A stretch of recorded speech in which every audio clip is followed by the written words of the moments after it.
272장 고통의 멍에 벗으려고.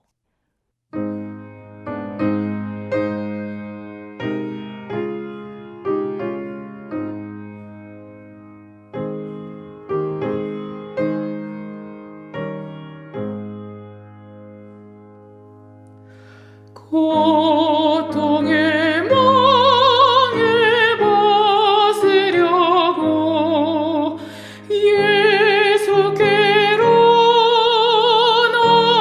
나갑니다.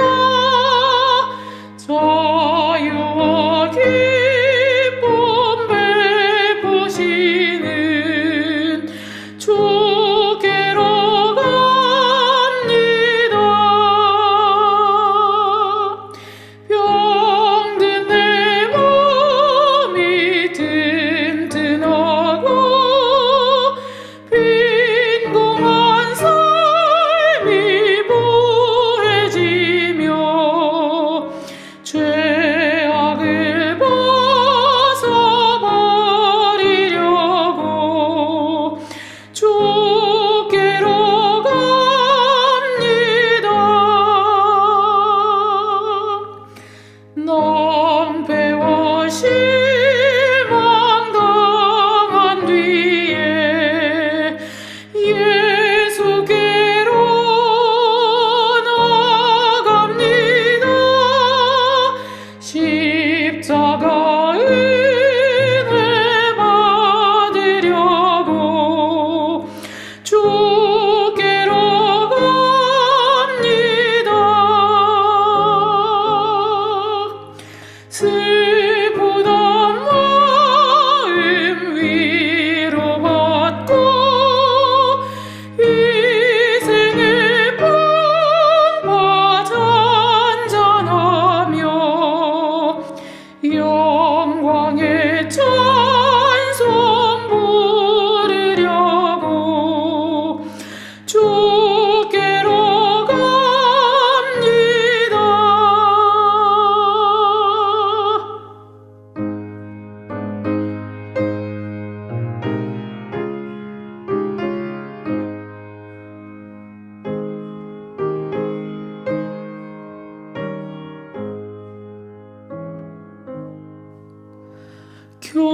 교만한 마음을 내버리고 예수께로 나갑니다. 복 되신 말씀 따르려고 주께로 갑니다. 실망한 이 몸 힘을 얻고 예수의 크신 사랑 받아 하늘의 기쁨 맛보려고 주께로 갑니다.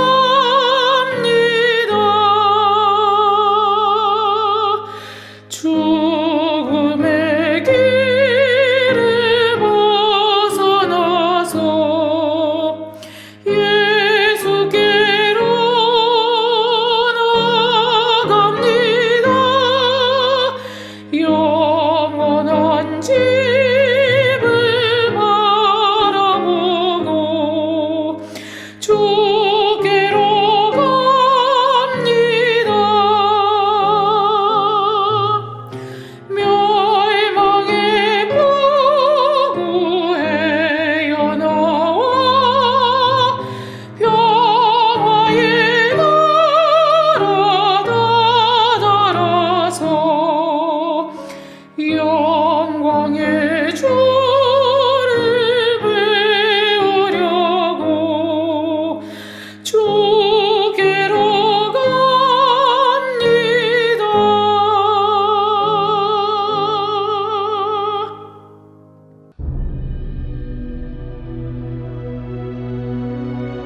처녀딸 바빌론이여 내려와서 티끌에 앉으라. 딸 갈대하여 보좌가 없어졌으니 땅에 앉으라. 네가 다시는 곱고 아리답다 일컬음을 받지 못할 것임이라. 맷돌을 가지고 가루를 갈고 노울을 벗으며 치마를 걷어 다리를 드러내고 강을 건너라. 내 속살이 드러나고 내 부끄러운 것이 보일 것이라. 내가 보복하되 사람을 아끼지 아니하리라. 우리의 구원자는 그의 이름이 만군의 여호와 이스라엘의 거룩한 이시니라. 딸 갈대하여 잠잠히 앉으라. 흑암으로 들어가라. 내가 다시는 여러 왕국의 여주인이라 일컬음을 받지 못하리라. 전에 내가 내 백성에게 노하여 내 기업을 욕되게 하여 그들을 네 손에 넘겨주었거늘 내가 그들을 궁일이 여기지 아니하고 늙은이에게 내 멍에를 심히 무겁게 메우며 말하기를 내가 영영이 여주인이 되리라 하고 이 일을 내 마음에 두지도 아니하며 그들의 종말도 생각하지 아니하였도다. 그러므로 사치하고 평안히 지내며 마음에 이르기를 나뿐이라 나 외에 다른 이가 없도다. 나는 과부로 지내지도 아니하며 자녀를 잃어버리는 일도 모르리라 하는 자여, 너는 이제 들을지어다. 한날에 갑자기 자녀를 잃으며 과부가 되는 이 두 가지 일이 내게 임할 것이라. 내가 무수한 주실과 많은 주문을 빌릴지라도 이 일이 온전히 내게 임하리라. 내가 내 악을 의지하고 스스로 이르기를 나를 보는 자가 없다 하나니 내 지혜와 내 지식이 너를 유혹하였음이라. 내 마음에 이르기를 나뿐이라 나 외에 다른 이가 없다 하였으므로 재앙이 내게 임하리라. 그러나 내가 그 근원을 알지 못할 것이며 손해가 내게 이르리라. 그러나 이를 물리칠 능력이 없을 것이며 파멸이 호련히 내게 임하리라. 그러나 내가 알지 못할 것이니라. 이제 너는 젊어서부터 힘쓰던 주문과 많은 주술을 가지고 맞서보라. 혹시 유익을 얻을 수 있을는지, 혹시 놀라게 할 수 있을는지. 내가 많은 계략으로 말미암아 피곤하게 되었도다. 하늘을 살피는 자와 별을 보는 자와 초하룻날에 예고하는 자들에게 일어나 내게 임할 그 일에서 너를 구원하게 하여 보라. 보라, 그들은 초계 같아서 불에 타리니 그 불꽃의 세력에서 스스로 구원하지 못할 것이라. 이 불은 덮게 할 숯불이 아니요 그 앞에 앉을 만한 불도 아니니라. 내가 같이 힘쓰던 자들이 내게 이같이 되리니 어려서부터 너와 함께 장사하던 자들이 각기 제 길로 흩어지고 너를 구원할 자가 없으리라. 이 시간 함께 예배하시는 우리 사랑하는 성도님들의 오늘과 내일 가운데 하나님으로부터 은혜와 평강이 넘쳐나기를 축복합니다. 오늘 우리가 함께 읽은 말씀은 바벨론 심판에 대한 하나님의 예언적 메시지를 담고 있습니다. 이사야는 남유다가 하나님의 뜻에 따라 바벨론의 포로로 끌려가게 될 것을 미리 알았습니다. 그러나 그 바벨론도 영원하지 못할 것이며 하나님은 그들을 멸망시킬 것이고 이스라엘을 구원하실 것이라고 예언하는 것입니다. 본문 1절을 보면 이렇게 말합니다. 처녀딸 바벨론이여 내려와서 티끌에 앉으라. 딸 갈대하여 보좌가 없어졌으니 땅에 앉으라. 네가 다시는 곱고 아립답다 일컬음을 받지 못할 것임이니라 라고 말씀하고 있습니다. 여기서 말하는 이 처녀란 히브리어로 베툴라라는 말로 가장 젊고 아리따운 상태로 사람들에게 선망의 대상이 되는 존재를 말합니다. 이 바벨론을 가리켜 이 베툴라, 즉 처녀딸이라고 부르는 것이 적절한 이유는 그들은 짧은 시간에 세력을 확장하며 강대국의 반열에 오를 것이기 때문이었습니다. 이 역사적으로 보면 바벨론은 BC 626년 이 나보폴라살 이 독립을 선포하면서 신바벨론을 시작하게 됩니다. 그리고 이 신바벨론은 14년 만에 아수르의 수도 니느웨를 정복하게 되죠. 그리고 BC 586년 약 40년 만에 예루살렘까지 정복하게 되는 것입니다. 실제로 신바벨론은 젊었고 그 힘과 기세는 사람들의 선망의 대상이 되기에 충분했습니다. 그러나 이사야는 이와 같이 기세가 등등한 바벨론이 결국은 몰락하게 될 것이라고 예언하고 있는 것입니다. 그들은 티끌에 앉게 될 것이며 이 땅에 앉을 것이라고 말씀하고 있는 것이죠. 이 티끌이란 먼지나 재, 쓰레기라는 의미입니다. 이 바벨론의 아름다움은 먼지처럼 사라지게 될 것이고 사람들에게 선망을 받던 것들은 이 한 줌의 재가 되어 없어지게 될 것이라고 말씀하고 있는 것입니다. 4절을 보면 이 일을 계획하시고 이루어 가실 분이 누구인지를 알려주고 있습니다. 4절 말씀입니다.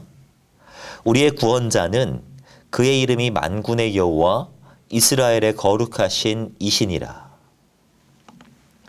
이사야의 핵심 메시지 중 하나는 과연 누가 위대하고 강하신 분인가 하는 문제입니다. 사람들은 열강들을 의지했습니다. 병거의 많음과 마병의 심히 강함을 계속해서 의지해 왔습니다. 그러나 이사야는 선포하는 것이죠. 하나님께서 위대하고 강하신 분이시며 그분만이 의지할 대상이라고 말하고 있는 것입니다. 그리고 오늘 본문에서도 분명하게 말씀합니다. 구원자는 만군의 여호와 이스라엘의 거룩하신이라고 말입니다. 바벨론이 가장 아름다워 보이지만 그 아름다움은 하나님과 비교할 수 없으며 하나님은 바벨론을 바람에 날아가 버리는 티끌과 같이 손 안에서 부수어지는 한 줌의 재와 같이 만드실 수 있는 분이라고 지금 말씀하고 있는 것이죠. 하나님께서 바벨론의 멸망을 예언하시는 이유는 분명합니다.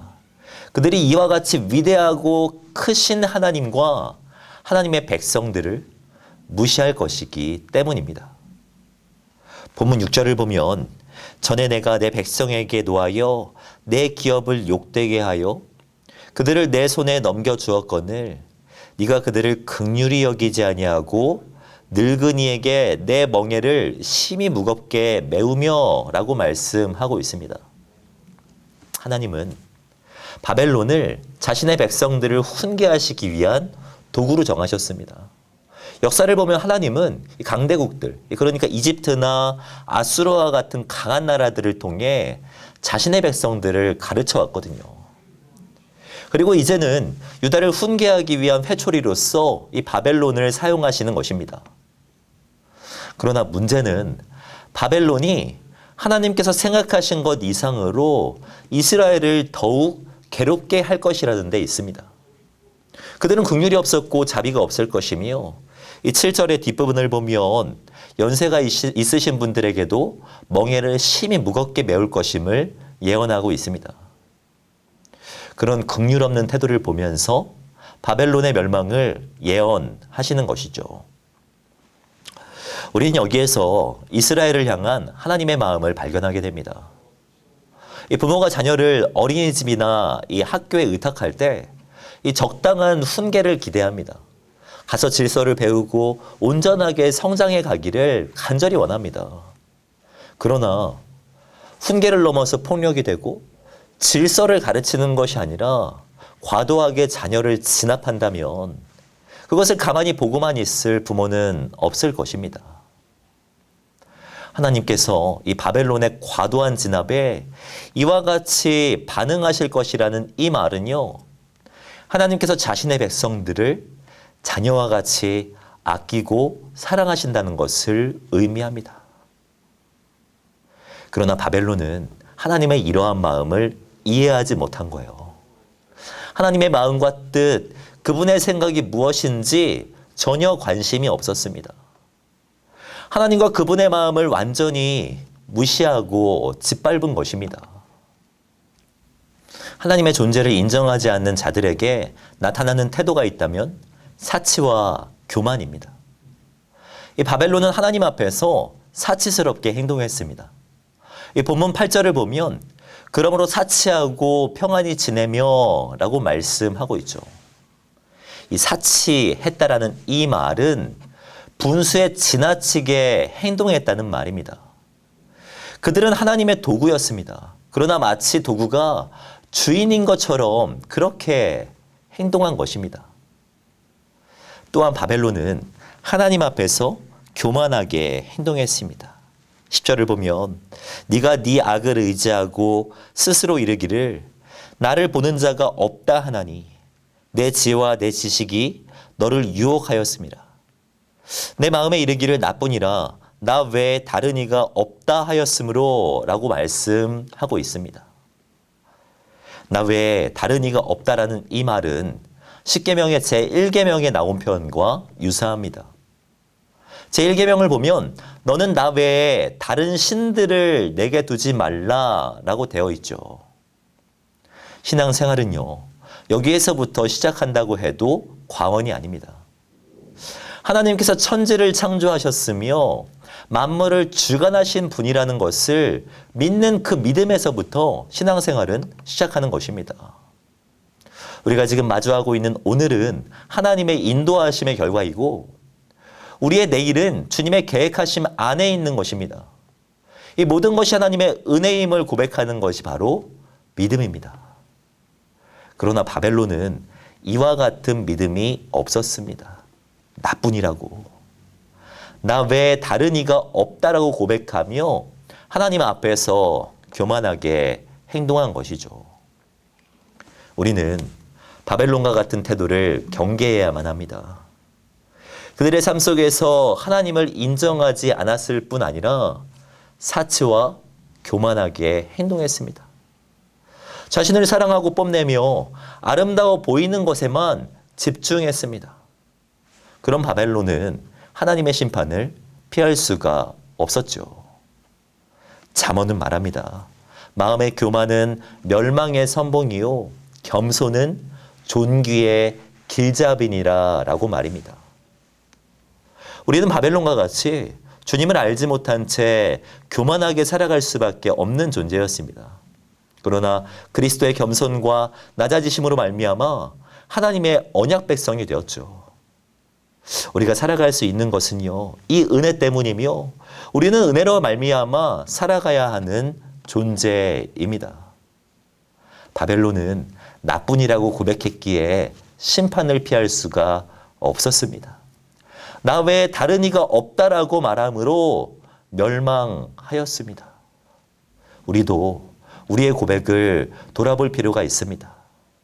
우리의 소망은 오직 하나님이어야만 합니다. 하나님 외에 다른 분은 없다는 고백이 우리 가운데 있어야 합니다. 그분이 위대하고 강하신 분이라는 이 확신이 우리 안에 머물러야 합니다. 사랑하는 성도 여러분, 바벨론의 교만을 경계하시기를 바랍니다. 그리고 오늘도 주님 앞에 겸손함으로 그렇게 살아가셔서 주님의 사랑과 그 기름 부으심을 경험하시는 그런 은혜를 누리시기를 간절히 주님의 이름으로 축복합니다. 기도하겠습니다. 사랑과 은혜가 충만하신 하나님 감사드립니다. 죄와 죽음의 포로가 되었던 우리들을 구원해 주시고 회복시켜 주신 은혜에 감사드립니다. 하나님의 뜻이 우리의 비전이 되고 예수님의 성품이 우리의 인격이 되고 성령님의 권능이 우리의 삶의 능력이 되게 하여 주시옵소서. 우린 연약하여서 주님을 인정하지 못하고 사치하고 교만하며 나 자신을 뽐내고 자랑할 때가 참으로 많습니다. 내려놓게 하시고 오직 주님뿐이라고, 주님만이 소망이라고 고백하며 오늘 하루를 살아갈 수 있는 우리들이 되게 하여 주시옵소서. 그렇게 인도하실 주님을 기대하오며 이 모든 말씀 주 예수 그리스도의 이름으로 기도하오며 지금은 우리 주 예수 그리스도의 은혜와 하나님의 사랑과 성령님의 교통하심이 이 시간 함께 예배하신 우리 사랑하는 성도님들의 머리 위에 지금으로부터 영원까지 함께 있을지어다. 아멘.